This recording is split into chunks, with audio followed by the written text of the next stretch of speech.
Hey hi guys. என்னடா மூட்டை முடிச்செல்லாம் கட்டிட்டு நிற்கிறோம்னு பார்க்குறீங்களா? பழனி போகிறோம் முருகரை பார்க்கறதுக்கு. ஸோ வீட்டில் இருந்து எங்கள் 3 பேருக்கும் தேவையானது எல்லாமே எடுத்துகிட்டு ஆட்டோவில் வந்துட்டோம். போரூர் டோல்கேட்டில் நிற்கிற மாதிரி பஸ் நாங்கள் புக் பண்ணியிருந்தோம். ஏன்னா அதுதான் எங்களுக்கு கிட்ட. பஸ் டைமுக்கு ஒரு 1/2 அன் முன்னாடியே போய் நாங்கள் வெயிட் பண்ணிகிட்டு இருந்தோம். பாப்பா நல்லபடியாக பிறந்தா வரும்னு வேண்டியிருந்தோம். மார்ச் மாதமே போக வேண்டியது நாள் தள்ளி தள்ளி இப்போ தான் போகிறதுக்கு டைம் வந்திருக்கு.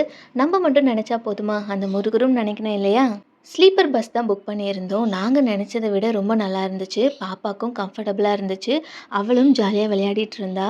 பேக் எல்லாமே அரேஞ்ச் பண்ணிவிட்டு செட்டில் ஆகிட்டோம். தெரியாமல் கொஞ்சம் சிப்ஸு சாப்பிட்டேங்க. இப்படி சிரிச்சிட்டு இருந்த ஃபேஸ் கொஞ்ச நேரத்தில் அப்படியே தலைகீழாக மாறிடுச்சு. ஒரே வாந்தி வாந்தி ரோடெல்லாம் வாந்தின்னு சொல்கிற மாதிரி வாமிட் வந்துச்சு. பாப்பாவுக்கு டைப்பர் போட்டு எடுத்துகிட்டு போன கவர் லாஸ்ட்டில் எனக்கு தான் யூஸ் ஆச்சு. அது கூட பரவாயில்லைங்க. ரெஸ்ட் ரூம் போக கீழே இறங்கினேன். மறுபடியும் ஏறும்போது வேறு பஸ்ஸில் ஏறிட்டேன்.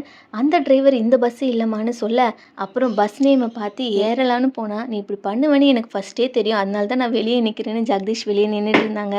நல்ல வேலை, இல்லைனா வேறு பஸ்ஸில் ஏறிட்டு பாப்பாவையும் ஜெகதீஷையும் தேடிட்டு இருந்திருப்பேன். கோவில் போன வீடியோலாம் அடுத்தடுத்து போஸ்ட் பண்ணுறேன். இந்த வீடியோ பிடிச்சிருந்தா லைக் பண்ணுங்கள். நெக்ஸ்ட் வீடியோவில் பார்க்கலாம்.